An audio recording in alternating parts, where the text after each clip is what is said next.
رمضان سے لے کے آج تک میں کم از کم ہفتے میں ایک جنازے پہ جاتی ہوں. پولیس والے کے گھر لوگ آتے ہیں, دروازہ کھٹکھٹاتے, پولیس والے کو لے جاتے کہ جی آپ سے ذرا باتیں کرنی ہے, اور اس کی لاش واپس آتی. کیونکہ دہشت گرد جب کسی کو مارنے آتا ہے نا, اس کی سیاسی پارٹی نہیں پوچھتا. ہم امریکہ کی امن کے لیے ثالثی کر رہے ہیں, لیکن پاکستان کے بچوں کے لیے اور پاکستان کے بچوں کے امن کے لیے کون ثالثی کرے گا؟ شندانہ گلزار صاحبہ.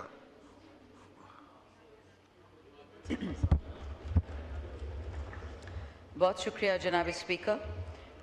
میں اسپیسیفکلی جو کٹ موشنز ہیں 4950 اپنے حلقے کے حوالے سے بات کروں گی. میں نے 2 چیزیں پٹ فارورڈ کی تھیں اور اس میں تمام ہاؤس کے سامنے یہ پیش کر رہی ہوں.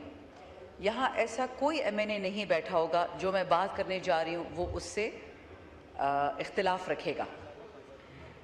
اسپیکر صاحب, 2 چیزیں جو میں نے مینشن کی ہیں وہ یہ ہیں کہ جو N30 کے لیے کوئی ڈیولپمنٹ پیکج نہیں ہے, یہ پشاور 4 ہے, اور انٹرنیٹ ہمیں نہیں میسر کی جا رہی. اب جناب اسپیکر, یہ جنرل مشرف کی اور امریکہ کی لڑائی تو بعد میں آئی. جب پاکستان بنا اور جموں و کشمیر کی آزادی کے لیے کسی کو بھیجنا تھا تو یہی قبائل تھے میرے حلقے حسن خیل کے, ان کو بھیجا جاتا تھا, اور آج بھی وہ لوگ فرنٹ لائن پہ ہیں.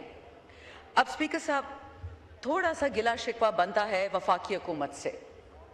وفاقی حکومت 8,000 ارب تو دے رہی ہے آپ کے سود میں, 3,000 ارب دے رہی ہے ہماری افواج کو, اور بہت اچھا دے رہی ہے. میرے حلقے میں جتنی تباہی ہے, جتنی دہشت گردی ہے, ہمیں ضرورت ہے اس پیسے کی. لیکن غم اس بات کا ہے اسپیکر صاحب کہ جو 1,000 ارب رکھا گیا ہے سارے پاکستان کی PSDP کے لیے, یعنی ترقیاتی کاموں کے لیے, وہ پورے کے پورے 6 صوبے جس میں آزاد جموں کشمیر, بیچارہ آزاد جموں کشمیر اور گلگت بلتستان کو بھی میں ڈالتی ہوں, اس کا کتنا حصہ ملے گا سڑکیں بنانے کے لیے, اسکول بنانے کے لیے, ہسپتال بنانے کے لیے؟ اسپیکر صاحب, کون سا ایم این اے ہے جو اسکول نہیں مانگتا؟ کون سا ایم این اے ہے جو ہسپتال نہیں مانگتا؟ کون سا ایم این اے ہے وہ کسی بھی سیاسی پارٹی سے تعلق رکھتا ہو وہ اپنے حلقے کے لیے ڈیولپمنٹ نہیں مانگتا؟ اسپیکر صاحب, رمضان سے لے کے آج تک میں کم از کم ہفتے میں ایک جنازے پہ جاتی ہوں. پولیس والے کے گھر لوگ آتے ہیں, دروازہ کھٹکھٹاتے, پولیس والے کو لے جاتے کہ جی آپ سے ذرا باتیں کرنی ہے, اور اس کی لاش واپس آتی ہے. پنجاب کا پولیس والا ہو, سندھ والا ہو, یا خیبر پختونخوا کا ہو, ان سب کی جانیں میرے لیے ضروری ہیں.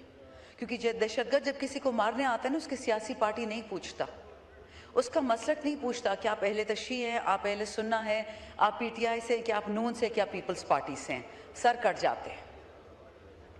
صرف اتنا پوچھتی ہوں کہ N30 والوں کو جب سکول بھی آپ نہیں دیں گے, آپ نہیں, یعنی یہ جو وفاقی ہماری حکومت ہے فارم 47 والی, جب ان کو سکول بھی نہیں دیں گے, ہسپتال نہیں دیں گے, بچوں نے کیا کیا ہے کہ وہ انٹرنیٹ پہ انہوں نے آن لائن تعلیم شروع کر دی ہے. میرے حلقے کے لوگ پسماندہ ضرور ہوں گے, لیکن وہ ایفرٹ کر رہے ہیں. اب جو بچیاں, خاص کر پردے دار بچیاں, وہ 4-5 گھنٹے جو سڑکیں نہیں ہیں, وہ ٹریول کر کے ہیلی کاپٹر میں تو جا نہیں سکتی, PSDP میں تو پیسہ رکھا نہیں ہے سڑک کے لیے, تعلیم کہاں کریں گی؟